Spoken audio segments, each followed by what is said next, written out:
Gela, welcome to my YouTube channel. So I want us to talk about something unbelievable that is happening inside the courtroom of the Senzo Meyiwa murder trial, and something that many viewers who are watching the proceedings are asking the same questions. Guess that because what?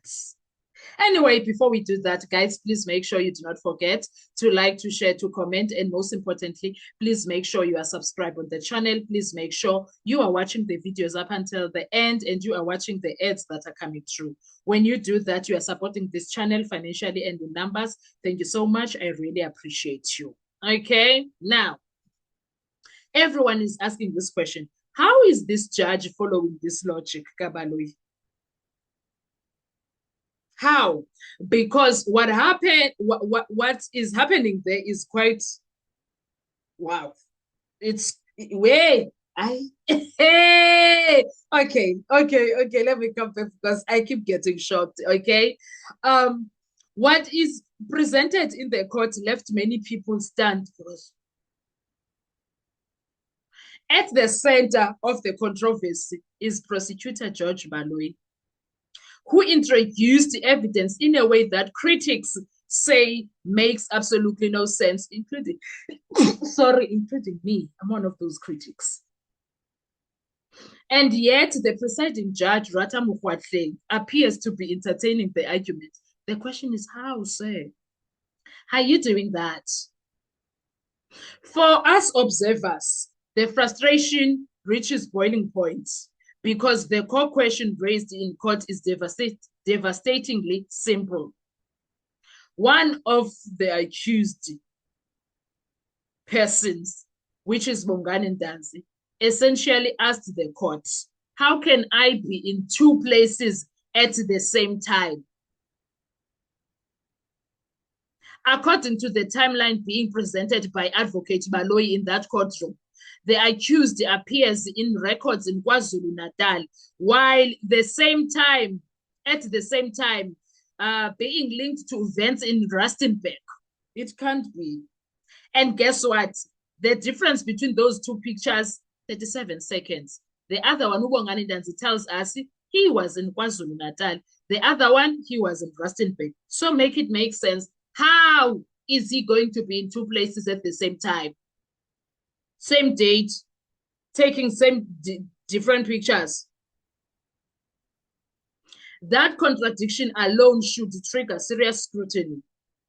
But instead of stopping the confusion immediately, the courtroom's conversation took an unexpected turn.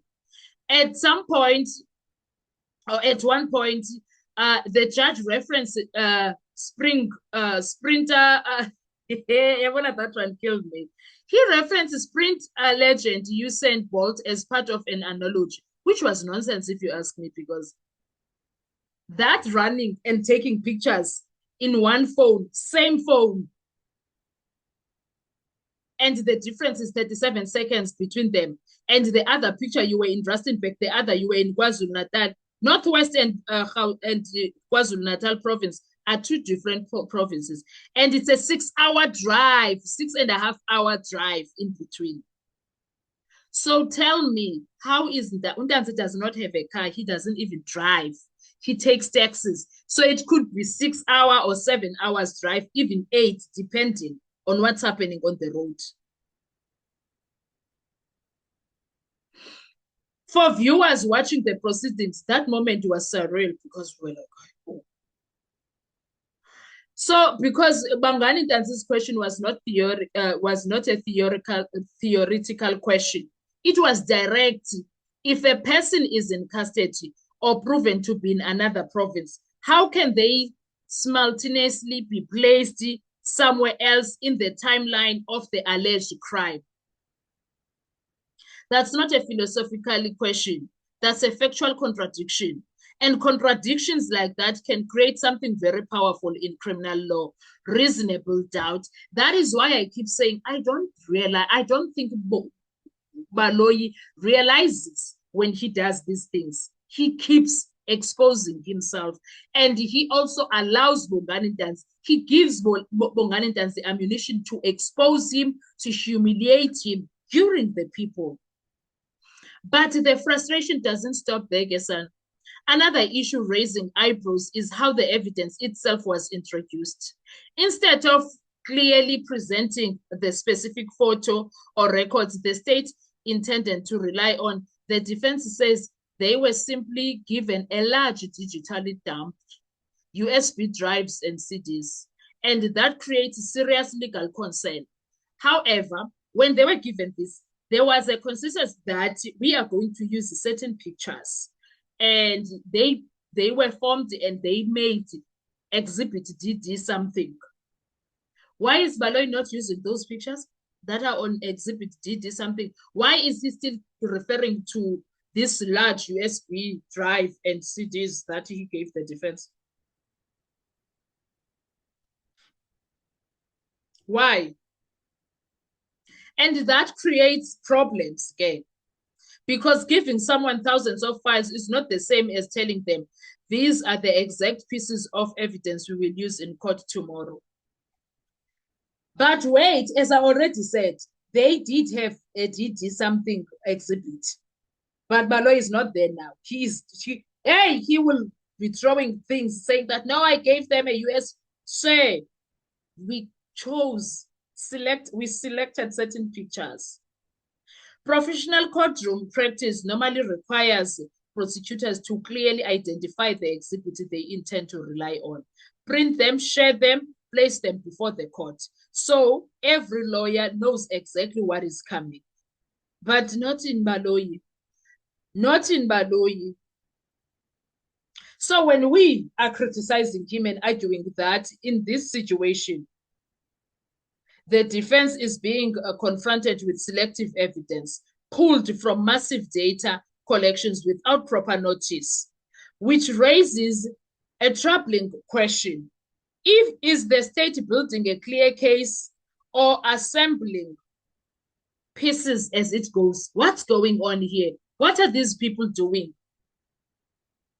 Because when evidence appears selective, inconsistent, or poorly explained, it gives the defense a powerful opportunity.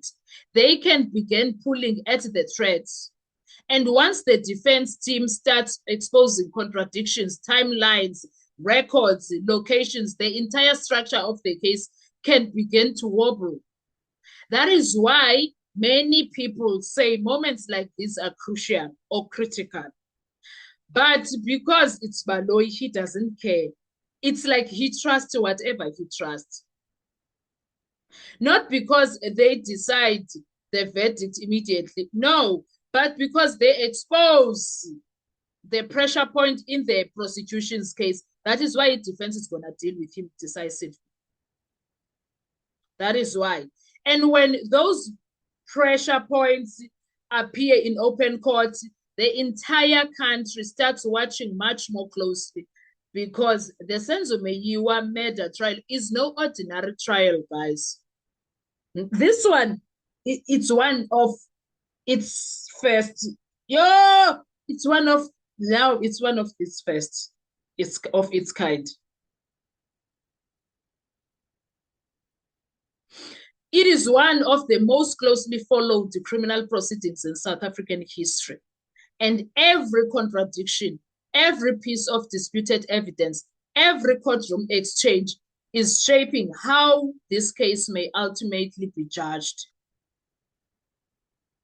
Because right now the courtroom is exploding over timelines, and tensions are rising inside the courtroom because Baloyi refuses to play in safe grounds. He is everywhere, but not the safe grounds.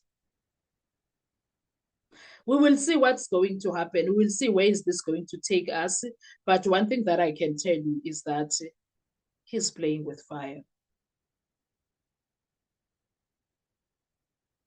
He is playing with fire.